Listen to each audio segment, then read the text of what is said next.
You don't find an amazing team. You nurture an amazing team. The work environment that we all grew up in or we were nurtured in is actually keeping people in a childish state. 3 months later, you meet them, they're either burned out or they haven't done anything. You have to manage yourself. And are you a good manager of yourself or not? One big thing that I know a lot of new nomads fall into this trap is traveling too fast. Talking to people you don't know will be inevitable at some point if you want to be a nomad.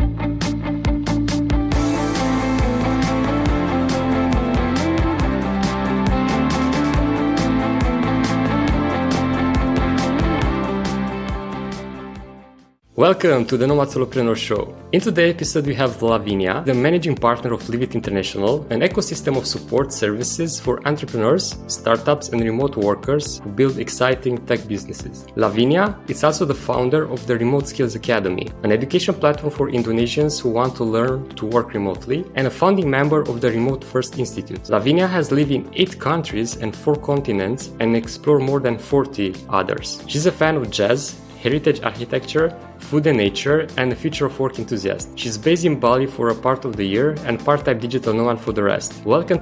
Thank you so much for having me, Gabe. Where are you taking this call from? I am currently in Bali. I'm back here after some time in Europe and then Sri Lanka and settling back into my routine in Bali. I'm currently at Livit Hub Bali, which is part of our ecosystem of services for startups and entrepreneurs and remote workers. So I'm hidden away in a coding room or so. Yeah, you definitely have a better background than myself and soundproof room. Love that you mentioned Livit because, as you already know, it's one of my favorite co-working, if not my favorite co-working space out there. And it's actually the first co-working space though I ever been. So I'd love to hear more about Livit because a lot of our listeners are aspiring nomads or nomads. And I know from my own experience the support that you provide to nomads. Livit is a larger concept than just the space. The space is one of the components of that ecosystem, and we can talk about it. It's based in Bali. We've got a variety of different kinds of spaces that both teams and individuals can use. And the concept that we have here is a chore-free environment. We try to take care of as many things as possible, anything from meals and laundry and yoga classes and all of those things, so you can be more productive and focusing on what you're doing. So that is the concept. We are a space known for high levels of productivity, as you may have experienced yourself. This is a big topic when it comes to being a digital nomad and especially a solopreneur, to have support systems that help you form those habits and be in the right environment for focus and productivity and community and all of those things.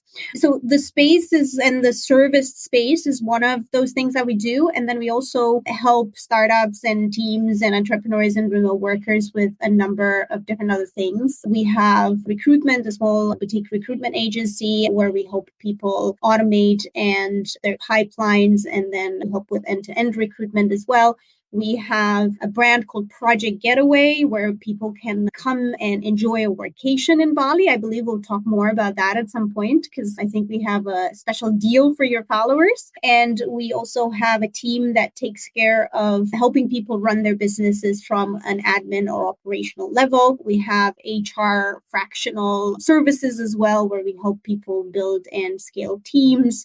And we also have the Remote Skills Academy, which is basically, as you were saying, an education platform for Indonesians who want to work remotely and trying to sort of close the gap. I think everyone who's a nomad has noticed that us nomads go to these beautiful places where we can have a great lifestyle. And then all around us, there's usually some locals who do not have the same level of opportunity or are not able to make the same amounts of money and geo arbitrage, right? Making money somewhere and spending it somewhere else.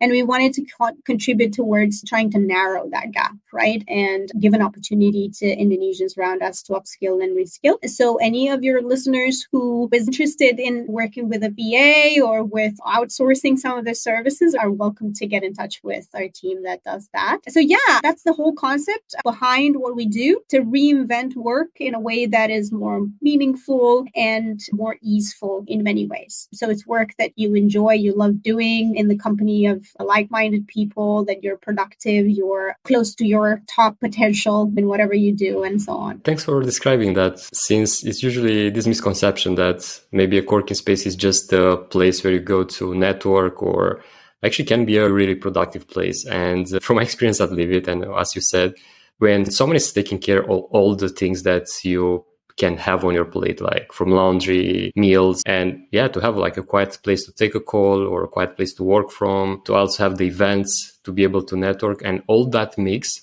for me was a no-brainer. I wanted to stay in Bali for 3 months at the beginning when I came, and I ended up staying almost 9 months, mostly thanks to Livit, the work you guys put into. And switching a bit the discussion, because I'm really impressed by the work that you do with the Remote Skills Academy, especially that you started during the pandemic when it was hard to start a new business, a new venture.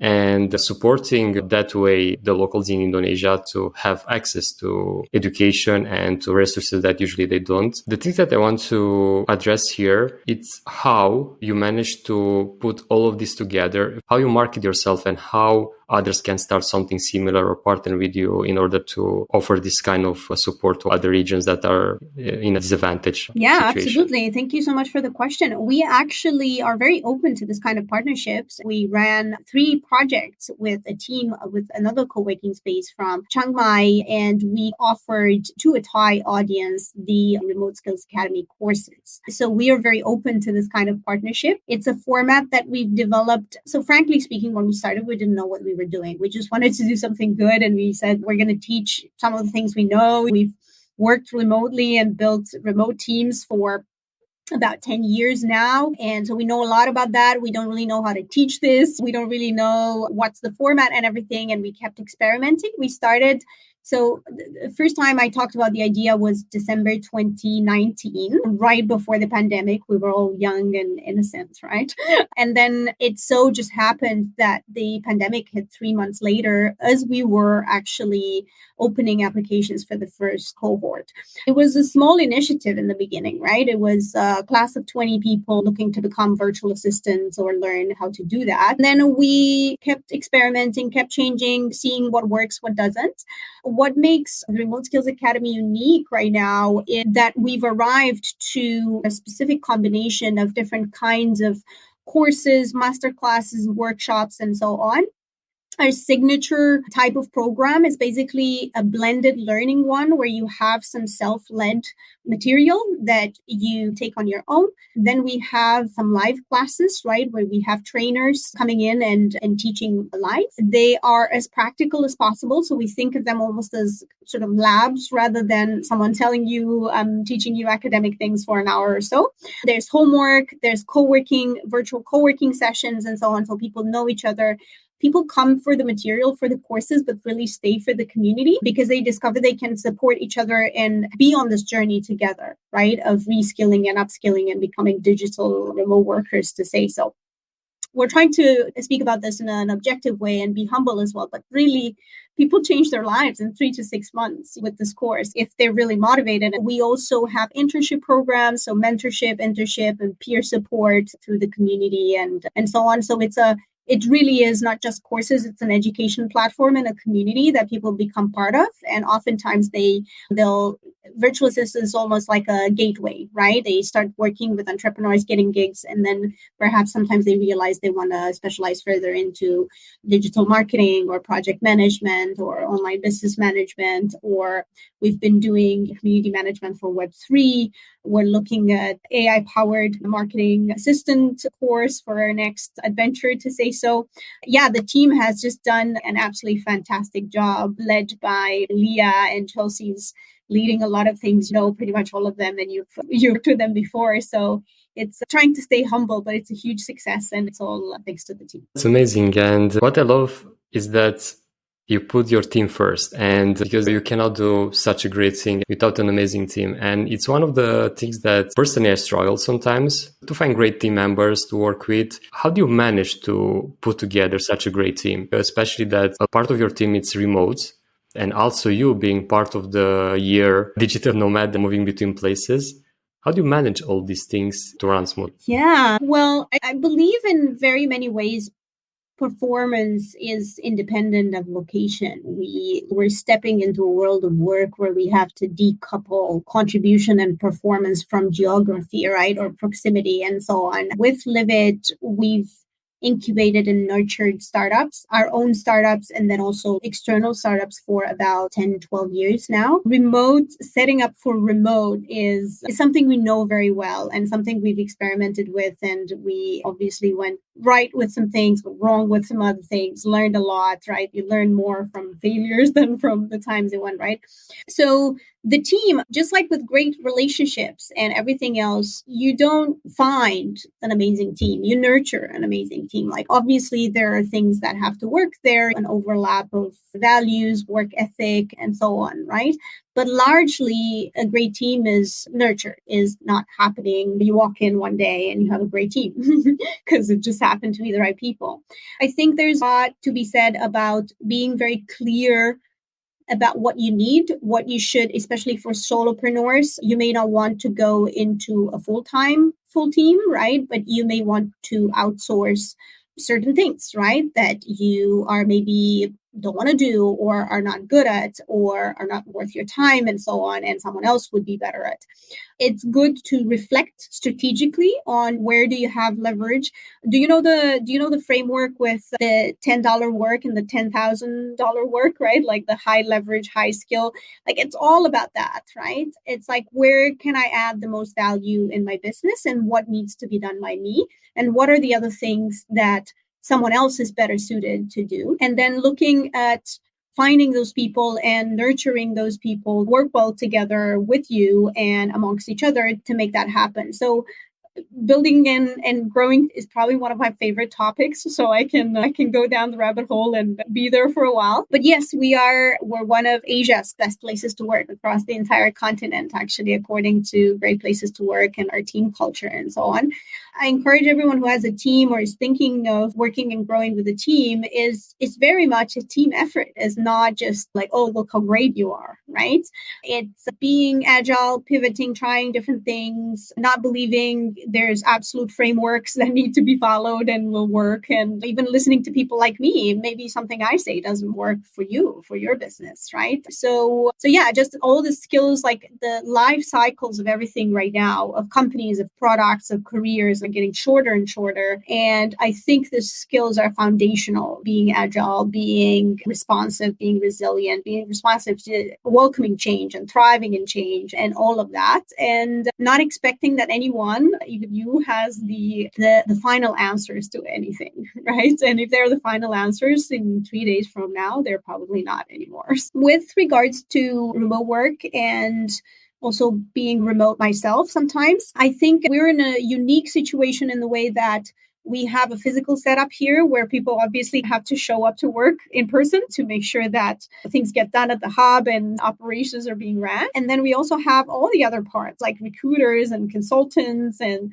all kinds of collaborators who don't have to be physically. The hybrid setup is indeed probably the hardest one to get right, between full remote, or hybrid, because you've got two different sets of realities with two different systems and rules and ways of interacting. But in terms of myself, I think, yeah, as you were saying, I'm a part-time digital nomad and I travel between 2 and 4 months a year, and the rest I'm here in Bali. That's a cadence that works really well for me. I think the super important thing, as I was hinting earlier, when you do that, is that you take charge of your own routines. You're very intentional about your habits, about your environment, about how you do things and how you fit in work and life and so on. Yeah, even after 4 years of digital nomading, you still struggle. And I just noticed that one of the remote leaders mentioned that he spoke with over 100 remote workers and self-employees. and they have the struggle of self-management. And I want to dig a bit deeper into this and learn how you manage all this, especially in that period when you're on the road. And of course, visiting all this, you mentioned that you just came from Sri Lanka. I'm pretty sure you managed already to explore and in the same time do your work and enjoy the place you've been. I know it's hard to switch off the traveling mode and get into the work mode. How you achieve this? Yeah, it's definitely a very first world problem, but it is a problem and it's a real challenge. And I would invite anyone who's listening now to acknowledge that is something that, again, will not just happen. You'll wake up while traveling and be super productive and everything is going to be amazing. And then you're going to explore the place as well. I think the most important thing, you said the right word, self-management, right? A lot of people want to be free and they quit their job and they become entrepreneurs or freelancers or solopreneurs or self-employed and so on. The truth is that the work environment that we all grew up in or we were nurtured in is actually keeping people in a childish state, right? Where someone tells you when to come to work and what to do and what to wear. Until 3 years ago, that was the norm. Like when you can take a lunch break, when you can go to the toilet in some cases and so on. And that is not exactly conducive of creating full adults that self-manage, that take decisions, that are very intentional about how they do things and so on, right? Because there's always someone blamed or to expect directions from, to say so. So to be a successful remote worker and a successful freelancer, solopreneur, and so on, I think the most important thing is that you have to acquire that mindset that you are in charge. You are the adult in the room. There's no one else who's going to take care of any of this. And it's easy to just say that, okay, yeah, now I'm in charge and whatever. But what does that really mean at a practical level? And I'll give some examples here. Things that you have to think about. Are you compartmentalizing or integrating your work and life? Which is to mean, are you working a certain schedule? Perhaps some of your clients get up at 6 a.m. where you are and you work from 6 to 2 p.m. or whatever, right? And then you do your exploring and your workouts and your social life. Or are you integrating? Which is to mean that you wake up, you have a client call, then you go and have a 3-hour brunch with friends, and then you go back and do another call and then a bit of work. There's no right or wrong. I'm very much a compartmentalizer. I like to know what my work time is. And obviously I'll make exceptions or I'll be flexible with the start time or the end time if need be. But I want my brain to know these are the hours in which it doesn't matter if I'm with family or traveling or with friends or alone or adventuring or whatever. I'm working. Obviously, there's time and place for vacation as well, for hopefully fully disconnected vacations, but I'm talking about work days or work weeks. Another thing relating to this, do you have a cutoff time? Because there's not going to be anyone who says you work until this time and then you're done. So what happens, and I think we've all experienced it at some point, is like everything starts to blur together, work and life, and it never ends. It's the tyranny of the always on, and you end the previous work day at 11 because you had to take a call with the US, and then the next day starts at 5 a.m. because you had to take a call with Australia, and 3 months later you burn out. Right? So that's the cost of not being intentional. Also thinking, what are your boundaries when it comes to work? How many clients are you taking on simultaneously? Do you work weekends? Do you work late eve? All of those things. Because again, there's not going to be someone in charge that decides these things for you. Also, what facilities and gadgets and add-ons do you need to have an ideal workday, right? Do you need a productive, quiet space, or are you quite good at being in your own bubble in a noisy cafe? I honestly don't know many people who can sit down and, I don't know, code or move the needle for a client in a super noisy, hot space, but perhaps they are out there and they should be doing their thing. Do you need music? Do you need specific gadgets? I don't know, a certain keyboard or screens. Make sure you have those and they are portable, right? If you're traveling. What kind of physical and social activities do you need to include in your routine to be at your best? Do you need to see your friend a lot? Are you more of a loner? You're going to be very picky about the social interactions you have. Block time for these things. Otherwise, it's all run over. Right? Do you like to have rituals? Even if a ritual is something as simple as making your coffee or getting a coffee and switching your mouse or your keyboard to the one that you use for work, or putting a certain type of music or white noise. I highly recommend. So commute was something that we all hated. None of us was having fun commuting for 30 minutes or an hour. But what it did to our brains is that it signaled that we're dressed, we're going to work, we're in a car, we're in a bus, we're whatever. So we transitioned in and out, and we said to our brains, okay, now we're starting, now we're done. And now there's none of that anymore. So if you can, again, neuroscience says it's really good to create these transitions, even if they're completely fake, to say so. Is it a certain drink that you want to have? Is it a certain gadget that you use? I don't know if you're familiar with Cal Newport. He wrote an amazing book called Deep Work. I'm a huge fan of it.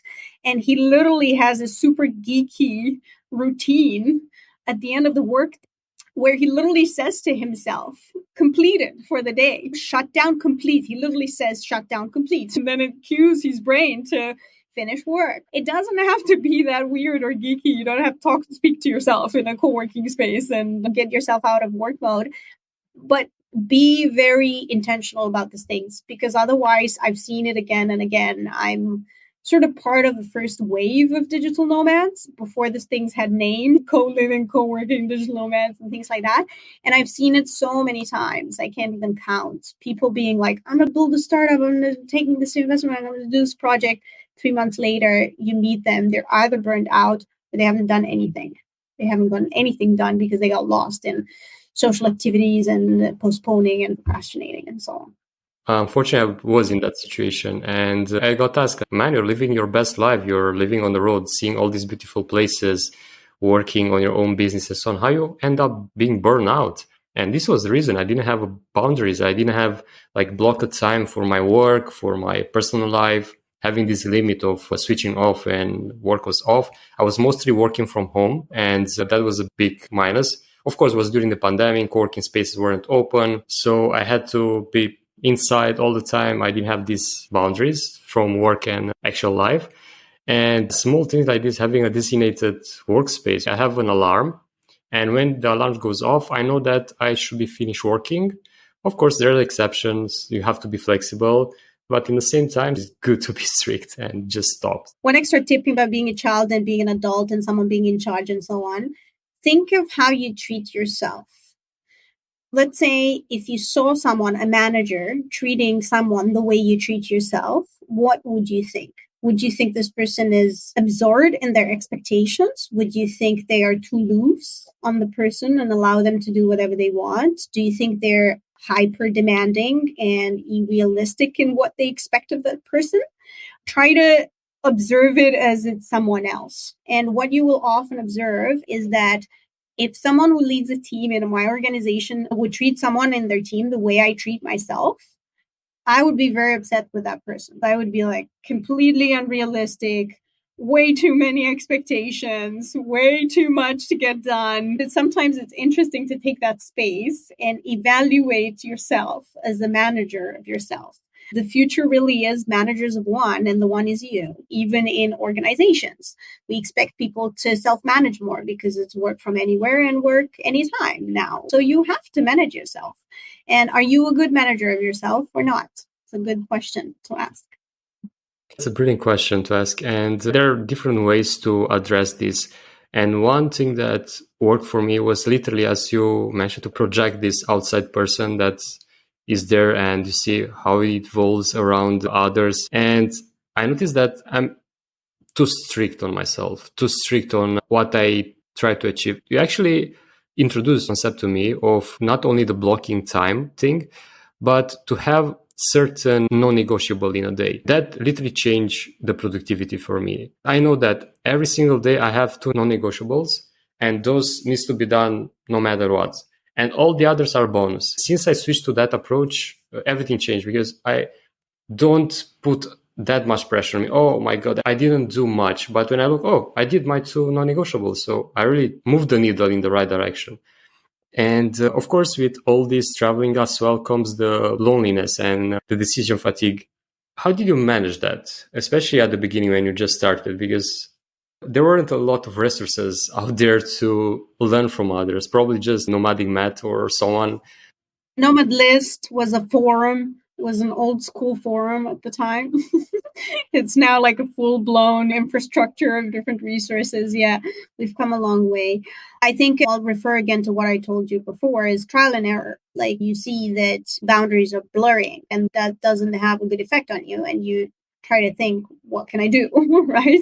Are there any boundaries I need to put in place? Am I demanding too much? Also, surrounding yourself with communities of people, like-minded people matters a lot. Try to find your tribe to say, I know there's different kinds of digital nomads. Just because someone else is a digital nomad or a solopreneur, that doesn't mean they are like-minded in some ways, because there are people who, for example, want to live off passive income, right? And they've made that happen already and they have the day largely to themselves. If you want to grow a business or you want to grow a team or you're in the earlier stages, you're going to be in a very different place. If everyone around you is like, let's go surfing, then go for yoga class the entire morning and have smoothie bowls. That's not going to be very conducive of your work routines. If someone is grinding to get investment and fundraising and is working 15 hours a day because they're in a sprint, they might not, again, be the most like-minded person for you. So find the people who want the same things as you in life right now and surround yourself with them. Not that there's anything with all the other ones. We go through different phases in our lives, and that might be us in 3 years or so on. It's so true that you are the average of the 5 people you spend the most time with. And if you spend time with people who have healthy boundaries, who like to have meaningful work, but have a life outside of work as well, it will be so much easier for you. I think one of the other topics that you and I were talking about a while ago was habits, habit formation, and James Clear and his work and all of those things. Find what works for you. Is it to reward yourself? And nobody can tell you what's going to work for you. There's good ideas and good resources. I think I'm obviously highly biased because we own a co-working space, but a dedicated space for work and a space where you are surrounded by other people who do that and you have good chairs and AC and good internet so you're not struggling can take away a whole lot of. So I think the environment, social and let's say physical infrastructure wise, can be huge help. We only have a certain amount of strong will in ourselves per day. And if we run out of it by just trying to get to a productive space to do some work and go through this decision fatigue and figuring things out every day, it's definitely challenging. One big thing that I know a lot of new nomads fall a lot into this trap is traveling too fast. If you're in a place for too short of a period, you're going to have constant FOMO. You're going to be like, oh, but I need to see this and that and go everywhere. And that's going to be to the detriment of your work. You're going to procrastinate. If you say, I'm going to be in this place for 2-3 months, you're going to be motivated to find a good Airbnb or apartment where you can work from, or a co-working space, or your routine, and so on. I would say, especially if you're a new nomad or a new remote worker, don't make ambitious travel plans. As you get more experienced, you'll be able to have more portable routines and you'll be able to pull off a productive week, even if you're like in between flights and commitments. But in the beginning, it's really not the way to go. I experienced this firsthand. One of the reasons that I have a top of list of locations I love to live as a nomad were those locations where I stay at least 3 months. I managed to have, as you mentioned, a routine. I managed to immerse in that community and actually learn something about that country or region, not just to be a traveler. There's a big difference between travelers and nomads. I just had a chat with Gonzalo Hall, and he mentioned something really, really eye-opening. Digital nomads don't travel between places. They travel between communities. And this is really true because search to be part, as you mentioned, of a tribe, search to be part of something that it's aligned with our goals, aligned with our way of seeing things. And we travel differently. When it comes to starting out as a digital nomad and trying to go into this lifestyle, we actually have a tradition in this show to challenge our guests in coming up with some practical solutions. And I want to challenge you to put yourself in the shoes of introvert, a freelancer, that is just starting, or at least wants to start this nomadic journey, and to make a roadmap for them to enter this world with the help of something that you so well know, a co-working space. I'm an introvert, and at the beginning I was struggling. Even that all of you guys were like so welcoming. I was struggling to connect with people. I was struggling to actually express my needs or express myself in a group. How you approach this? To imagine myself as an introvert, I'm on an extroverted scale. I know some people who are like 90-something% extroverted. Like they were the ones who were suffering during the pandemic because they couldn't see people, like they were about to knock down the door. I'm something like a 60% to 40%. I think it's going to be a bit more realistic for me to imagine that. First thing I would do is, referring to what I just said, not plan to travel very fast in between regions or countries. I'm going to start with 3 to 6 months in Bali or Chiang Mai or Lisbon or Madeira or whatever it is. I would recommend that if you're just entering this world, you actually go to one of the big nomad destinations because the infrastructure is there. The communities are there. The co-working spaces are there. There's a lot of resources online that you can access about how to get around those places and so on. And as you get more experienced, you venture into. So that's what I would do. I would pick a destination that is on one of the top destinations. You can see that on Nomad list, and you can see the ratings for different destinations in terms of Wi-Fi infrastructure, weather, friendliness of the locals, and so on. And then what I would research a bit, what is the infrastructure for nomads in that area, right? What co-working spaces are there? How are they rated? What are they known for? Again, I'm keeping in mind that I'm an introvert right now, right? So it's much easier for me to do this research and look at things rather than, let's say, talk to people. Talking to people you don't know will be inevitable at some point if you want to be a nomad. So you're going to have to joining these groups ahead of time and seeing who are the admins, what's going on, who organizes things, getting in touch directly or indirectly first, as you were saying, through maybe comments or little exchanges online. And then I would definitely pick a co-working space and try as much as possible to go to at least some social events. Depending on just how introverted I am, I may be more comfortable with a masterclass where I sit down and listen to something, and then at the end I can chat with a few other people. Or I may be more comfortable to go to a speed dating networking, which is already full-on extroverted territory, but depends on how challenged I want to be that week. That would be a start.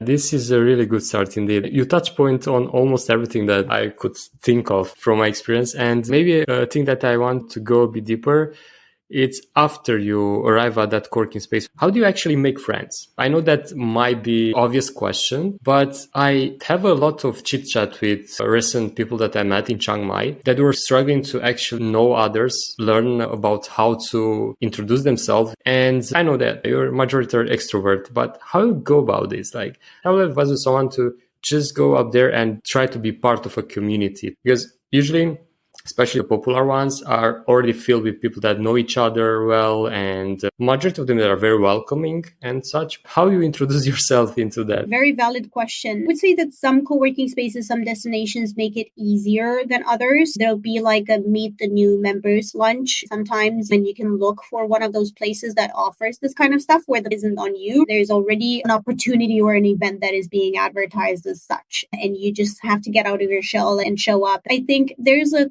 classic book that I really recommend everyone to read. It's always worth rereading it or referring to it. How to Win Friends and Influence People. Such kind of timeless advice in this book. The superpower of an introverted person is that they listen a lot and they observe a lot. What happens when you listen a lot and you observe a lot is that you gain a lot of intel on everyone around. Like you start knowing what they like, what they're interested in, and that is the pathway. That is the door. So look for a way of being useful for someone. Like you, Gabe, you work with web a lot. You may be like, hey, I don't know you, but I know a lot about this topic, and I'm happy to grab a coffee and chat. That's an easy way to gain an acquaintance. And because I'm an introvert, I get this information. I observe people. I hear what they're interested in, what they want to do. Introverts tend to blabber a lot. They're like, oh, I have this problem. I don't know how to do this, whatever, even if no one's listening. Introverts can take advantage of that information and use it then or later. So I would say look for a way of making yourself useful, even if it's just a tiny bit of information, and be interested, right? Find those commonalities. Oh, you're interested in that. I'm interested in that. Let's talk about it. I would say that those would be two very good ways that are totally in the realm of possibilities for introverts because they'll observe and they'll listen a lot more. Listening is a way of making friends. If you see someone who had a bad day and they just want to tell someone, you can be that person that listens. You gain a new acquaintance and that could turn into a friend. Indeed, they are not only easy to follow, but in the same time very valid, because as an introvert myself, this leading with help really helps. Just trying to be helpful and listen carefully, it's really amazing way to connect with others. And I want to switch a bit the discussion more to the fun part. I'm really curious, what was the biggest or unexpected experience that you have as a digital nomad? Unexpected, yeah. Quite a few things come to mind.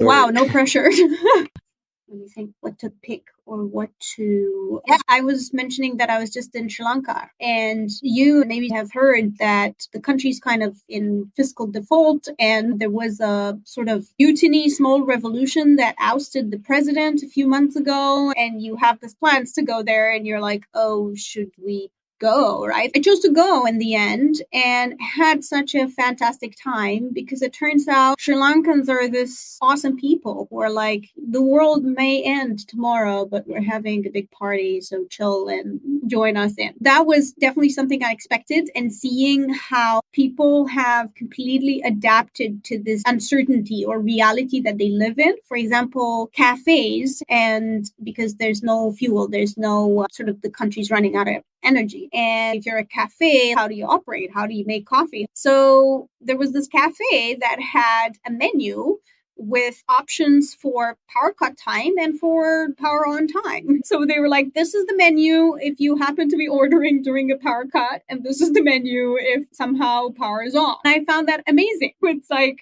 we were talking earlier about how everything is getting faster and more uncertain, and that's a perfect example of adapting to that, of saying, I don't care, I'm going to run this business one way or another, so I'm going to find a way to thrive. So to me, that was something unexpected. Hearing so many negative news about a country and then showing up in there and everyone's chilled and welcoming and just having a great time. Are all this news that we read internationally untrue? And they would be like, nope, all of it is true, but we're still getting on with life and doing the best we can and so on. It's quite unexpected for me, for sure.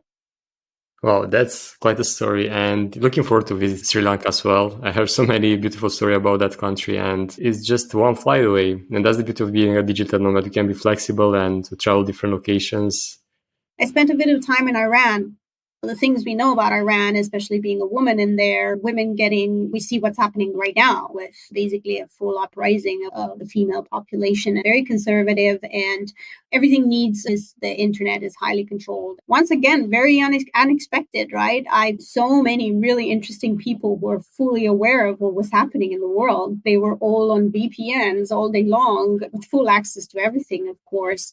They were having very lively secret parties and doing in their private lives whatever they wanted. I found incredibly surprising this level of personal freedom that they granted to themselves. It's like, okay, we're in public. We have to be, as women, we have to be covered. We have to do this. We have to do that and look very Muslim. But in private, it's still we're in charge of our lives. In my basement, I can be whoever I want. I can read whatever I want. I can have whatever parties I want. I can have all these interests that are not very approved of, to say so. I found that really surprising and really refreshing and reassuring that the human spirit is just stronger than anything. Exactly, and especially that mass media in general just manipulating with information, and you don't really learn about a place until you experience that place. This is probably one of the biggest benefits of this lifestyle. But when you live for a few weeks, a month, you actually absorb that culture. You have these small experiences that you couldn't have otherwise, to see how local lives, how they go about their lives and their habits and everything in between. Just something that I cannot see myself stop doing it like forever. Of course, at some point you have like some sort of my ideal life, like settling in a place for more than half a year and the rest traveling is something that I envision myself doing at some point. And yeah, thanks for sharing that. I want to touch a bit more on the business side of things and how this ecosystem that you build at Livit is helping others.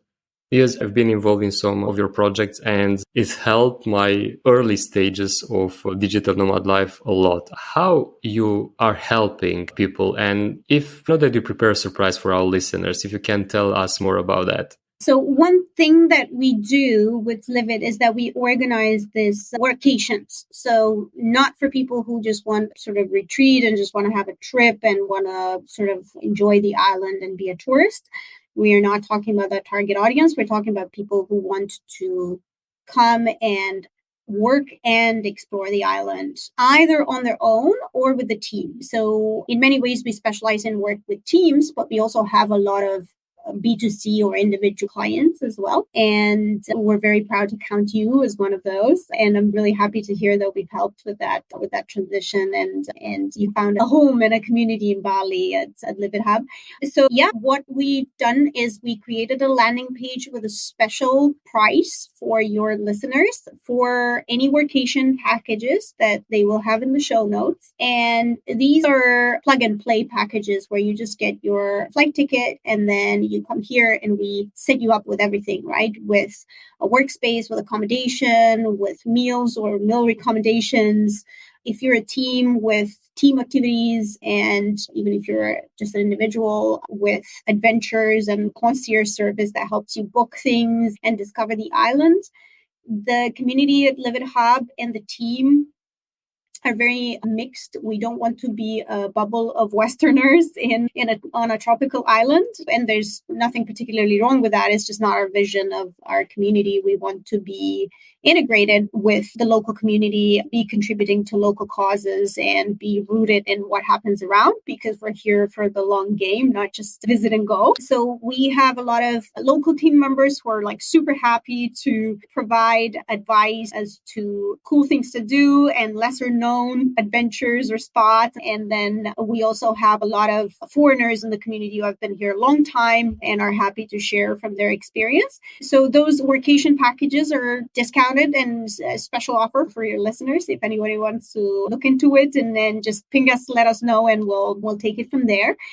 And then also we can help with logistical admin tasks. We can help with matters that have to do with legality, like visas, work permits, if someone wants to, or residence permits, if someone wants to stay longer or someone wants to open a company, decides to move here or so, and running and operating that company. And then at an international level, we actually work with clients from anything between 10 and 15 countries at a time. And so, as you were saying, we have part of our team is fully distributed and or remote, and we help companies build and scale teams, tech startups, and we also through the academy we help Indonesians to reskill and upskill and put them in touch with people who need, let's say, help with their community management, social media manager, VA, project manager sort of tasks. Obviously, if any of your listeners want to get involved in that, we are always looking for more trainers, people who want to hire our alumni, people who want to support a scholarship for someone. Those are some of the things we do internationally. And we are a great partner for tech founders who build the product and have gotten to a place where they have traction or investment and so on. And now they have to build a team and a business around it. So we've done that with quite a few different companies. And so we call it a fractional HR and strategic partner service. So we're happy to hear from people that want to build something that they see growing or are part of a tech startup that needs help. We do skill shares both online and offline. So if anyone wants to share from their experience or the skills or wants to attend one of these events, they are welcome. I know you'll have the links in the show notes as well. Yeah, for sure. Thank you so much for that. I'm sure a lot of from our listeners will benefit from either of these services and the special offer that you prepare for them. But before wrapping things up, I know that you prepare a challenge for our listeners that they can apply in less than 24 hours and help them actually find a co-working space that is suitable for their needs. As you mentioned, co-working space can wear different hats depending on needs. Yeah, I think this is a great continuation of our discussion around your challenge to me, although I didn't know what your challenge was going to be. So I would challenge your listeners, no matter if they're introverted or extroverted, to reflect and figure out the answer to the following questions.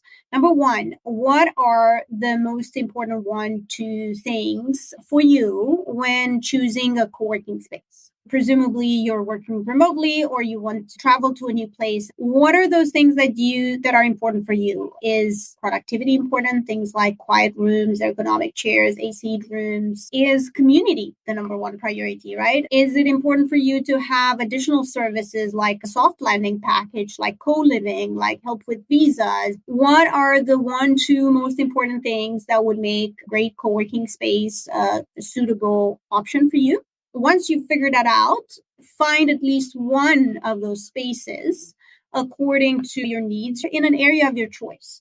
I would challenge you to go for a space or a city or an area you haven't been in at all, or perhaps a place you actually plan to travel to. Coworking.com and Google Maps and Nomad List can be great resources. Disclaimer, I'm not paid by Nomad List. I know I mentioned it a few times. All of these can be great tools to determine which spaces in the area best suit your criteria. And don't just listen to what the owners say. Look at the reviews. That would be my tip. So that's the challenge. That's a great challenge and really useful and easy to apply. Just visiting few websites and answer first that question that you mentioned. It's enough to find that perfect location for you to test it out, because always have to test. Thank you so much, Lavinia, for that. And thank you so much for joining our discussion. You brought so much value and so much resources that I really took a lot of notes here for myself as well. So hopefully our listener as well managed to get as much value as possible from it. Thanks again for joining the call. Thank you so much for having me. And thank you for doing this important work of creating this resources for people. It was a pleasure as always, and looking forward to having you back in Bali. Thanks for listening, everybody. Make sure to check the show notes where you'll find direct links to the tools and resources mentioned in this episode, and much more. If you enjoyed this podcast, make sure to subscribe to your favorite podcast station to not miss when we drop the next one. We have lots of exciting guests and surprises for you coming up. This is your host, Gabe Marushka, with the Nomad Solopreneur Show. Until next week, pura vida!